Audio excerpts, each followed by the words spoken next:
Salut tout le monde, j'espère que vous allez bien, je suis ravie de vous retrouver aujourd'hui pour une vidéo très spéciale. Alors je sais, les youtubeurs, les youtubeuses emploient très souvent ce terme, mais là, c'est vraiment un terme de circonstance parce que je n'ai jamais réalisé ce genre de vidéo sur la chaîne et j'espère vraiment que cela va vous plaire. Comme vous avez pu le voir dans le titre, aujourd'hui je vais vous montrer des souvenirs d'enfance, donc en termes de jouets et de livres. Et comment m'est venue cette idée? Tout simplement parce que au fil du temps, en fait ces dernières semaines, ces derniers mois, j'ai retrouvé pas mal de jouets à moi, pas mal de livres à moi que j'avais pendant mon enfance. Donc je les ai retrouvés voilà, de petit à petit dans le grenier de mes grands-parents. Et je me suis dit, pourquoi pas en faire une vidéo afin de vous les présenter. Je ne montre pas tous ces jouets, tous ces livres pour vous montrer à quel point j'ai été gâtée quand j'étais enfant.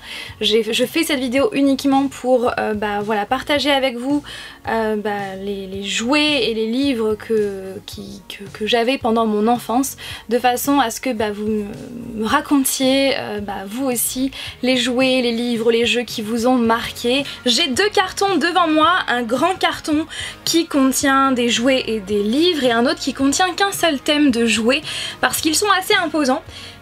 Mais je vais vous les présenter après. Donc déjà dans le contexte, j'ai bientôt 25 ans, dans quelques jours maintenant, et donc j'ai grandi dans les années 90-2000 puisque je suis née en 1993. Donc voilà, je voulais vous informer de ça parce que peut-être que vous aussi vous avez déjà joué à ces jeux ou lu ces livres. Vous avez vu, je me suis mis en circonstance avec tous mes pins. Alors peut-être, chose que vous ne savez pas, avec Flavien, on collectionne les pins. Oui, on les collectionne et du coup, depuis peu, je me suis dit mais pourquoi pas, au lieu de toujours les garder sur notre fameux cadre en liège, pourquoi pas les mettre de temps en temps sur mes vestes en jean, voilà, pour faire un petit peu années 80, années 90. Donc, on n'est pas là pour parler vêtements, n'est-ce pas? On est là pour ouvrir. Donc par où commencer? Alors bien évidemment je sais ce qu'il y a dedans à peu près, je me souviens à peu près de tout parce que ça fait pas mal de temps que je mets des choses à l'intérieur. Et donc je vais commencer par ça, par cette peluche. Je pense que vous le reconnaissez, c'est donc le fameux personnage Big Deal, c'était Bill je crois. Bill du jeu Big Deal qui était présenté par Vincent Lagaffe. Ça date, hein. Franchement ça date et c'était un jeu, je n'arrive plus à parler, c'était un jeu que j'adorais vraiment beaucoup, sauf qu'un jour ils l'ont arrêté malheureusement et dommage, j'ai pas mis de pile avant la vidéo, mais quand on appuie sur la petite boule qui est juste ici dans sa main, il parle. Alors là ce n'est pas un jouet mais une boîte. Avec qui à l'intérieur? Avec qui? Avec Diddle. C'était vraiment ma folie Diddle quand j'étais, je me souviens quand j'étais en CM2 puisque au moment de la récré on adorait échanger nos feuilles Diddle que je n'ai plus maintenant puisque je ne les ai pas gardées. Et ouais, c'était notre moment voilà, à la récré d'échanger nos petites feuilles Diddle. Et j'avais cette boîte là. Cette boîte à crayons que d'ailleurs j'avais utilisée en CM2. Pour continuer avec les objets qui rangent les crayons, j'ai ce pot à crayons là Harry Potter qui est un peu rouillé maintenant. Et c'était vraiment l'un des tout premiers objets Harry Potter que j'ai eu puisque quand le film est sorti j'avais 10 ans. Et à partir de là j'ai développé une folie pour ce film, pour ces films là. Sachant que je n'ai jamais lu les livres, je n'avais pas lu les livres Harry Potter à ce moment là et je ne les ai toujours pas lus parce que voilà, je n'y arrive pas encore à sauter le pas. Et quand j'avais 10 ans, j'adorais tout simplement collectionner tous les objets qui avaient un rapport avec Harry Potter. Même tout ce qui était magazine, coupures de journaux, etc. Je les gardais parce que j'étais à fond. Ma chambre était remplie de posters Harry Potter. Après l'inconvénient, c'est que à ce moment-là, les produits dérivés n'existaient qu'en très petite quantité. Ce n'est pas comme maintenant avec les pop, les figurines, les baguettes magiques, etc. Là, il n'y en avait pas beaucoup, donc c'est vrai que le peu que je trouvais, eh bien j'essayais de les avoir pour les collectionner. Donc j'avais donc ce petit range crayon. Après par la suite j'ai eu cette petite tasse là. Ensuite toujours par rapport à Harry Potter, ce petit livre. C'est le livre de magie. Oh allô, je suis là. Le livre de magie qui qui ne fonctionne plus, malheureusement. Ce livre-là, franchement, je le garderai toute ma vie parce que c'est très sentimental. Et en fait, le but, donc on pouvait donc l'ouvrir, il y a un clavier, des flèches, etc. Et à l'intérieur, c'était un petit peu comme un répertoire. En fait, il y avait tout était répertorié, les lieux dans Harry Potter, les personnages, les objets magiques, etc. Il y avait même des jeux et je me souviens bien même que tous les jours il y avait une question et si on répondait bien, eh bien on rapportait des points à notre maison et moi j'étais bien évidemment maison Gryffondor.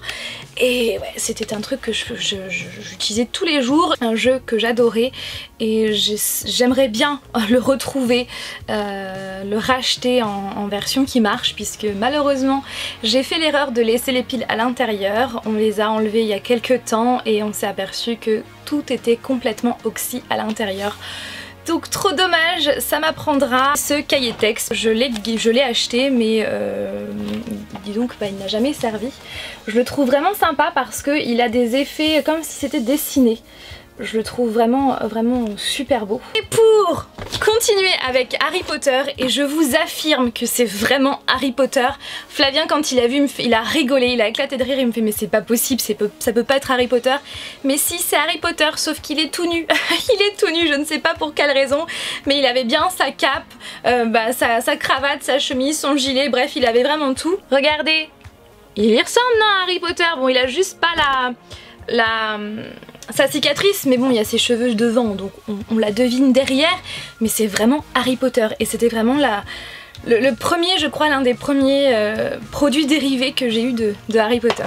Je jouais au Barbie, cette princesse là, tout de rouge vêtue, parce que au cas où vous ne le saurez pas, ma couleur préférée c'est le rouge, avec sa robe avec plein de fleurs. Ah oui, j'avais cette Barbie là aussi, bon c'est pas sa robe mais c'était la Barbie roller. La Barbie roller, je m'en souviens. Et donc, je jouais au Barbie, mais je jouais également aux petites voitures. J'adorais jouer aux petites voitures à tel point que dans ma chambre, j'avais par terre un tapis de voiture. Oui, avec, je m'en souviens, il y avait le boulanger, il y avait voilà, le centre commercial, il y avait même les pompiers, il y avait l'hôpital, il y avait le commissariat, bref, j'avais un tapis de jeu de voitures et donc voici les petites voitures que j'ai pu retrouver. Donc celle-ci c'est la version pirate, comme ceci. Celle-ci a bien vécu puisqu'il lui manque une porte et il lui manque également un phare. Et celle-ci aussi que j'ai retrouvée. C'est un camping-car. Bien évidemment, j'avais également des figurines Batman, comme celle-là. Parce que Batman, j'aime ce personnage depuis que j'ai, je sais pas, 2-3 ans. J'adorais regarder les dessins animés à la télé et j'adorais jouer avec ce personnage-là. Et j'ai une photo, preuve à l'appui. C'est moi, comme vous pouvez le voir. Et ici... Donc je suis en train de souffler mes bougies, enfin j'ai soufflé mes bougies de mon gâteau d'anniversaire pour mes 3 ans. Et là, juste à côté du gâteau, il y a Batman. Et en fait, c'était pas un jouet, c'était un shampoing, enfin un gel douche. Parce que quand j'étais petite, mes parents m'offraient en fait des gels douche en forme de personnages. Donc j'avais Blanche-Neige, j'avais Batman, j'avais d'autres princesses. Et après, une fois que ces bouteilles étaient terminées, eh bien j'adorais les recycler et jouer avec en fait dans la vie de tous les jours, que ce soit dans le bain ou dans ma chambre, j'adorais jouer avec. Et donc sachez que ce Batman là, c'était une bouteille de gel douche, tout simplement. Et je l'adorais. Franchement j'adorais, donc on pouvait dévisser la tête et donc le gel douche était à l'intérieur. Alors pour les livres, je vais commencer avec ce qui est le plus ancien dans le sens où ce sont les livres que je lisais quand j'étais vraiment... ou qu'on me lisait quand j'étais vraiment très jeune. Ces livres-là. Drôle de petites bêtes que j'adorais. Donc j'avais ces 6 là et donc j'avais qui? Marie la fourmi. Ensuite Chloé l'araignée, Camille la chenille, Grace la limace, Loulou le pou et César le lézard. Donc après bien sûr il y avait Siméon le papillon, Belle la coccinelle. Ah mais j'avais Belle aussi. Oui, j'avais Belle, il me semble bien. Mireille l'abeille, Margot l'escargot, Barnabé le scarabée, Patouche la mouche, etc. etc. Et à chaque fois, donc ça parle du personnage qui est sur la couverture, où on le retrouve avec d'autres de ces personnages-là.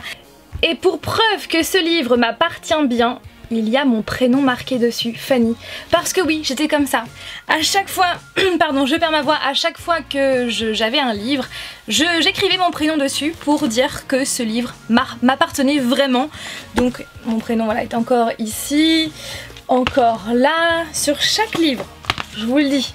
C'était vraiment une manie chez moi d'écrire à chaque fois mon prénom sur tous les livres que j'avais.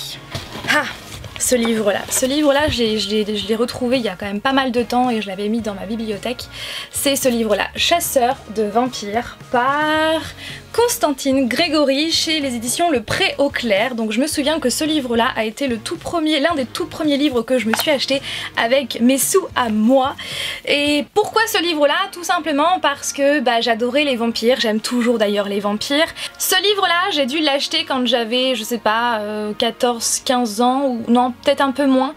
Et parce que j'adorais aller dans mon jardin, je m'en souviens, c'était les dimanches, pour jouer, pour chasser les vampires dans mon jardin, toute seule, voilà, avec mon sac à dos, et je faisais semblant. Voilà. Maintenant, en grandissant, je suis plus maintenant du côté des vampires que contre eux, mais quand j'avais 12-13 ans, c'était la folie Buffy contre les vampires et aussi Charmed, et c'est vrai que j'adorais ça.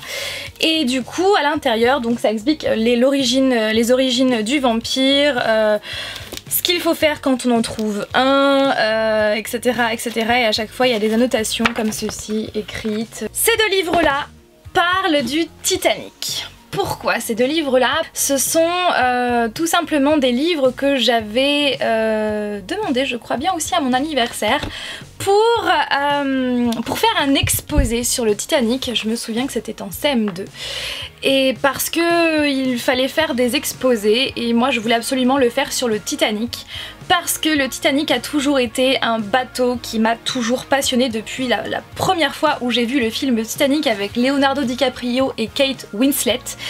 Et du coup, eh bien, je me suis énormément documentée, et même maintenant, dès qu'il y a des documentaires sur le Titanic à la télé ou même des livres, j'adore, voilà, j'adore en savoir plus, même si j'en sais déjà pas mal parce que c'est un sujet qui me passionne, mais j'adore tout ce qui touche au Titanic, sauf que malheureusement quand en CM2 je n'ai pas pu faire mon exposé parce que les exposés prenaient pas mal de temps et on arrivait à la fin de l'année et je n'ai pas pu faire mon exposé, mais sachez que mon exposé est toujours prêt. En fait j'ai toujours ma pochette avec tous mes documents à l'intérieur, je l'ai gardé parce que je m'étais dit peut-être qu'un jour j'aurai l'occasion de faire un exposé sur le Titanic. Ça ne s'est jamais présenté, mais en tout cas j'ai toutes les informations sur le Titanic. Ce livre là sur Harry Potter, mais sachant que c'est ce thème là, mais il existe plein d'autres thèmes, donc c'est 3D Illusion by Magic Eye Inc. Donc c'est tout simplement un livre que j'avais acheté parce que j'étais fan d'Harry Potter. En fait le but de ce livre, c'est que il faut regarder l'image bien intensément. Au fur et à mesure vous êtes censé voir apparaître des choses dans l'image. Donc là par exemple on est censé, je crois, voir, c'est ça, voilà, le fond du placard en fait de Harry avec les étagères. Sauf que je l'ai fait plein de fois, j'ai beau me concentrer dessus, je ne vois rien. Je ne vois strictement rien. Donc ça existe pour plusieurs thèmes différents. Donc là pareil, on est censé se concentrer quelque temps et voir apparaître des choses. Sauf que non. Non, il n'y a rien qui apparaît. Rien du tout, nada. Peut-être que c'est mes yeux qui ont un problème, je n'en sais rien. Ces livres-là, j'en ai 5. Ce sont des livres que j'adorais et que j'aime toujours autant. Par exemple, donc là vous avez donc La Machine au sang voyage, L'Égypte au sang complot, ensuite La Tour au sang menace, La Pyramide au sang malédiction et La Planète au sang piège. Donc à chaque fois c'est 100, il y a 100 dans le titre, donc c'est par Grund.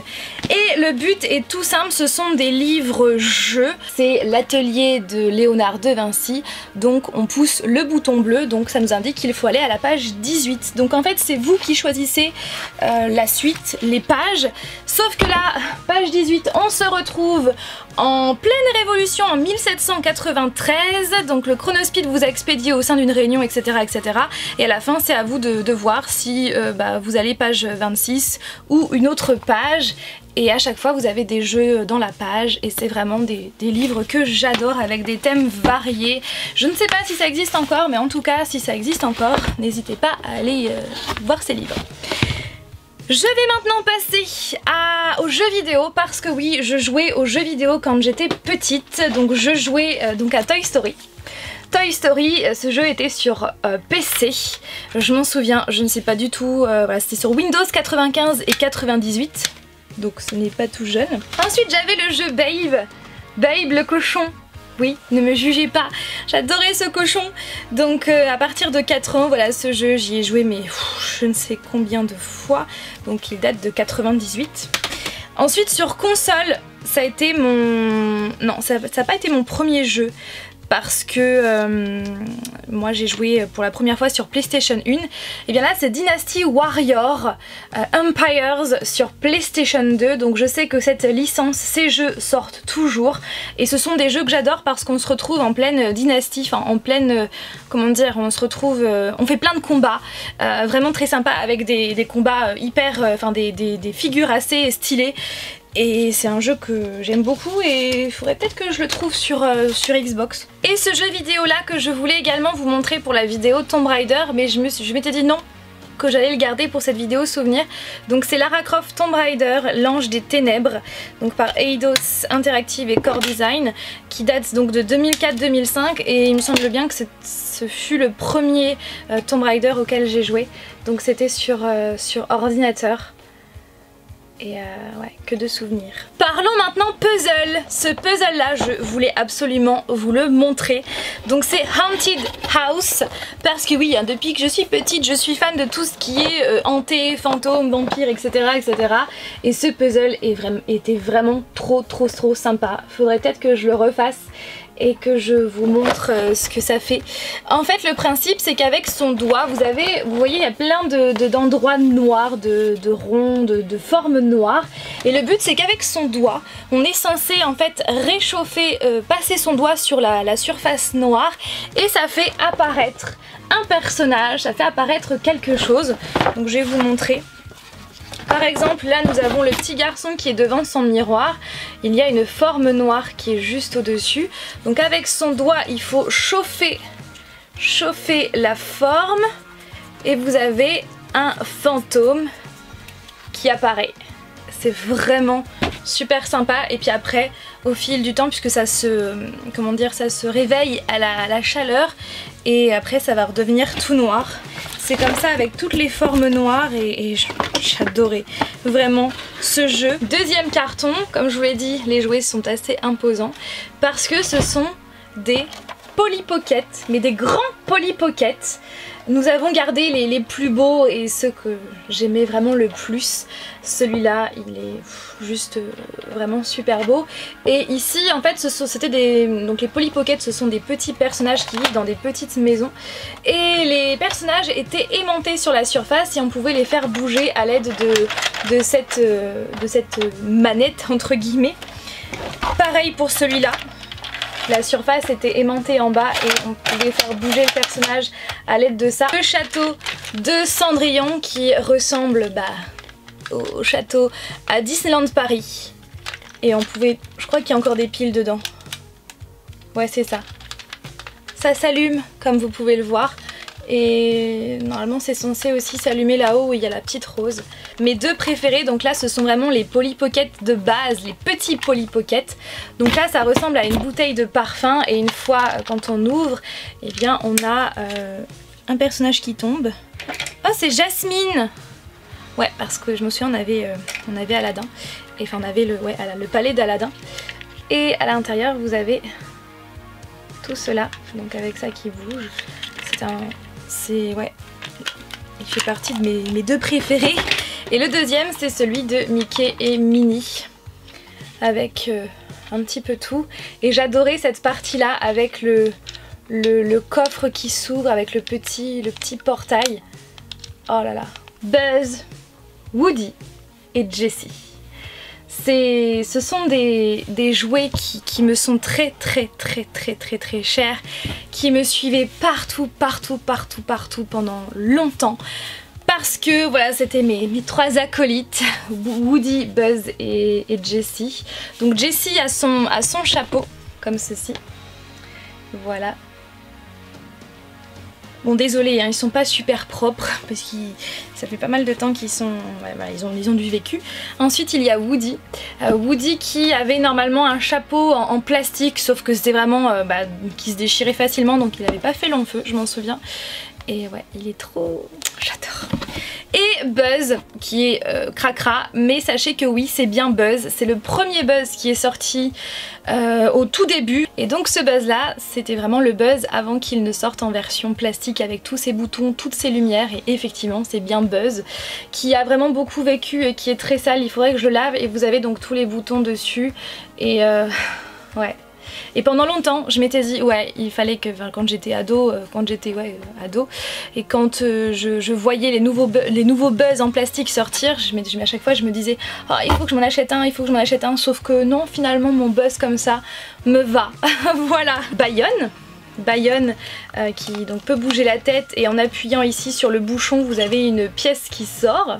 Le petit Siffly, et j'avais également l'alien, les petits soldats verts que l'on retrouve également dans Toy Story. Et sous les pieds de Woody, oh j'adore, oh ça se voit plus, en fait il y a marqué sous les pieds de... Vous savez que dans Toy Story, sous les pieds de ces jouets, Andy a marqué son prénom sous les pieds donc de Woody, de Jessie, de Buzz. Et donc là, je sais pas si vous pouvez le voir, il y avait marqué Fanny, et là il y a marqué Woody. Voilà, au cas où, Et sous Buzz, bon, là on le voit bien parce que c'est du tissu, donc il y a marqué Fanny. Par contre j'ai pas marqué Buzz sous l'autre pied. Et sous le pied de Jessie, il y a bien marqué Fanny. On le voit plus trop, mais sous l'autre pied il n'y a rien. Oh j'adore. Donc ce sont vraiment ces objets-là, ces jouets-là de Toy Story qui m'ont donné envie de faire cette vidéo, parce que c'est des jouets qui me tiennent particulièrement à cœur. Je sais plus parler, mais voilà, ça me fait quelque chose en fait de revoir tout ça, parce que c'est tellement de souvenirs, tellement de... Voilà. Sur ce, je vais arrêter de parler parce que je sens que la vidéo va encore durer trop longtemps. Et je m'en excuse un petit peu en retard maintenant. Je vous fais plein de bisous et je vous dis à mercredi prochain pour une nouvelle vidéo. Bye!